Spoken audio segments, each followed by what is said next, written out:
Welcome to the Daily Influence, where our mission is to deliver a daily dose of positive influence that can uplift you personally or be shared within your sphere of influence.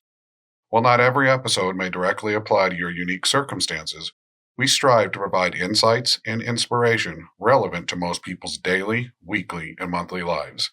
Whether you are tuning in during the morning, noon, or night, the Daily Influence is here for you. Listen, share, and embrace the power of influence in your life. Welcome to Daily Influence. I'm Gregg-Brooke Koleno, your host. Thank you for making us part of your routine. In this podcast, we explore the stories of amazing individuals who spread positivity and make a difference. Join us as we uncover the inspiration, challenges, and impact of their journeys. Today, we have Dennis Mellen. He's the founder of Throttle Leadership. Dennis, thank you so much for joining us. Can you please share a little bit about yourself with our listeners? Well, I'm a retired Air Force lieutenant colonel that flew in the Air Force Reserves for 20 years and a retired airline captain from Alaska Airlines, where I was the fleet captain for 650 pilots and 40 instructors. So I've been around the block a little bit, huh? Dennis, thank you for your service. We appreciate you protecting our country and our freedom. My pleasure, yeah. Well, I'm so grateful to have you here today. Let's just jump right in.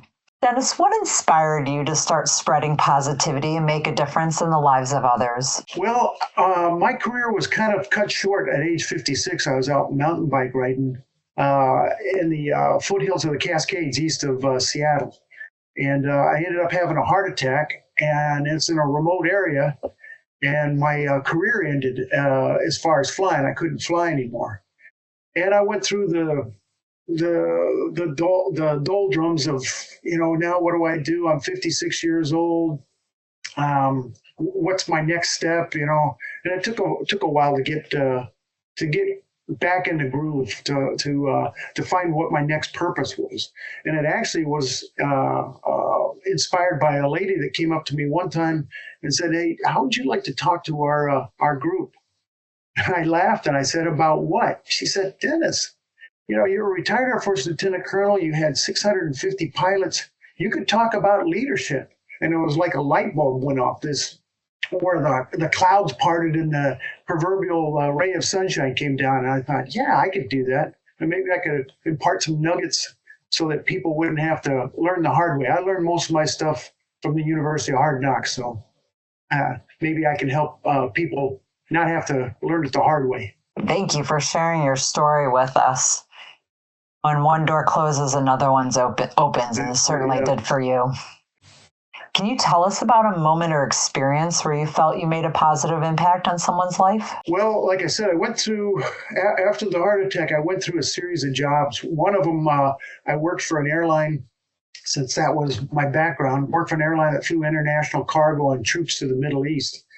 And when I first came there, they'd gone through a downsizing. So everybody was kind of hunkered down in their silos, taking care of their own performance. And I came in, and being an extrovert, I started this Friday lunch bunch. And yeah, we went out and we talked a little bit about business, but we got to know each other on a personal basis, Finding out that Mary over here had 3 kids in college and struggling to make payments, or Bob had 2 parents that are in long-term care. And what happened was we started getting to know each other, started breaking down those silos, and started working together. Unbeknownst to me, we started improving, because instead of me going to my boss going to their boss, we were going directly to each other. And over the course of about 4 or 5 months, we started recovering. We started seeing a 10% uptick in on-time performance, and fewer bags lost and fewer passenger complaints, which are key performance indicators for any airline.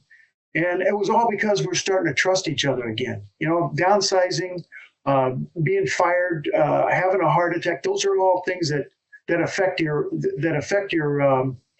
motivation for work, your engagement, so to speak.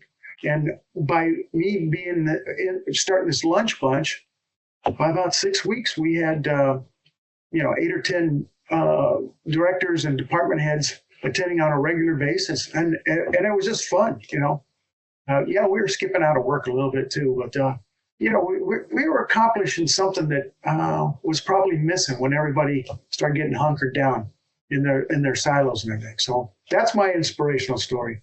I think that's a wonderful story, and that speaks volumes, and it's something we all can really take away from is when you really look at it from a human aspect and you get to know each other, whether it's within your department, other departments, just across the organization, and you start building those relationships, it can really foster a whole another level of teamwork, respect, supporting each other. And in the long run, it not only helps you as an individual human, but it helps achieve the business's goals and objectives and meet the KPIs and perhaps exceed. So great job. That's awesome. Yeah, when you start talking to when I start talking to leaders in companies, they always want to know, well, if I come in and start talking about leadership, what's going to be the ROI on it? I said, well, how engaged are your employees right now? And, for the most part, they just say, I don't know, because it's kind of one of those fuzzy areas. It's hard to break down into definitive data.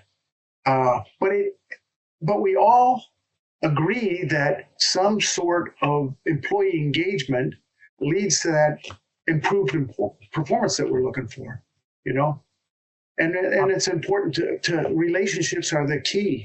How do you measure the ROI on relationships? Good question, huh? Yeah. You're right. You're absolutely right. That's a very good point. Thank you. Dennis, can you share any specific strategies or initiatives that you've implemented to promote positivity and make a lasting impact on your personal or even professional circles? Well, one of the topics that I talk about when I do keynotes or lunch and learns is I talk about the ultimate KPI, the ultimate key performance indicator. And people ask, well, what would that be? And I said, well, give me a little poetic license here. And I say that one of the things is develop your culture. And I use poetic license. It's culture with a K. And that's the way you develop. That's the way we do things, the way we interact with each other, the way we have fun at work, the way we engage our employees is through the culture. And leaders are the single biggest influencer to culture. So paying attention to your building your culture is key. The next thing is positive leadership. And I'm not talking about the Pollyanna, everything's okay, sweep it under the carpet type thing. I'm talking about that positive leadership where your team, your company, positive, purposeful, and productive conversations are a routine so that we are expressing all the ideas and we're getting different perspective, different opinions on things. And lastly is the I is interrelationships. The key to any engaged company is the relationships. Like I said, I went into that one airline and everybody's hunkered down in their silos. Well, you're not going to develop interrelationships and trust that way. I'm going to do what's in my job description and nothing more. Imagine if you could get 1% or 10% more from somebody where employees feel like I get to come to work instead of I have to come to work, instead of I'm going to work to collect a paycheck. Absolutely. It makes waking up each day a lot easier. And I love that acronym for KPI, culture with a K, positive leadership for the P, and for the I, interrelationship. That's a great one. Thanks for sharing that with us, Dennis. Well, that's what I do. I try and make it as simple as possible so that we used to call it Mellenizing it. Taking it down to the lowest common denominator. I said, I'm the lowest common denominator. It's not making sense to me. You need to Mellenize it, And for those of you that didn't catch that, Dennis's last name is Mellen. So I love that. Dennis, how do you maintain your own sense of positivity and motivation, especially during challenging times or when you're faced with negativity? Well, one of the things is through, I talk about your body language. It makes all the difference in the world whether you exude confidence, because as you exude it, you start believing it. And then maintaining a focus on things, maintaining your focus on what's important next, or what's important now. And that's another acronym, WIN, what's important now. And then the last thing is your self-talk. How you talk to yourself is so important in maintaining your positivity. If you talk to yourself negatively, there is no way anybody is going to follow you. You're just not exuding that we can do this, that we can make it through this. We're not dealing with what's the next step. Everything else. I use baseball analogy out of it. Once it's in the scorebook, there's not much you can do about it. The one thing you can do is maybe you found out a way that doesn't work, but action, getting back into the game, getting back into that next pitch.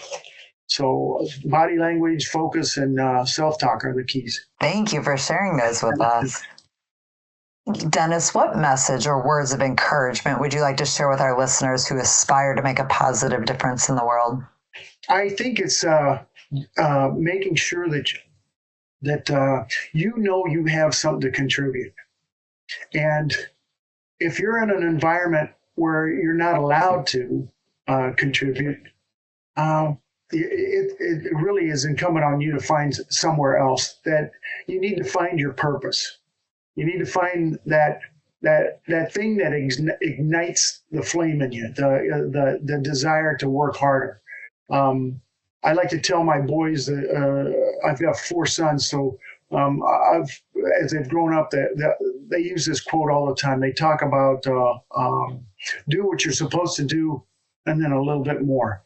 And if that little bit more starts the ball rolling with everybody, now you've got that synergy that ignites that elite performance that leaders should be looking for out of their teams. That's really good advice. I love that. Do what you're supposed to do and do a little more. That's so key. Yeah.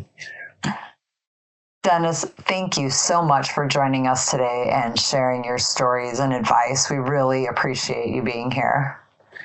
I love the short little format that you have here. I think people can digest it quicker and better. It's almost like 10, 15 minutes of meditating on leadership, isn't it? Thank you. We appreciate that. If you want to get in touch with Dennis, we will put his website in the show notes. It's fullthrottleLeadership.com. Thank you for tuning into the Daily Influence. We hope that you found today's episode inspiring. If you enjoyed it, please subscribe so you never miss an episode, and share it with your family, friends, and coworkers to spread the positivity. We appreciate your support and look forward to sharing more stories of positivity and impact. Thank you for being part of our community. Have a great day. Bye-bye.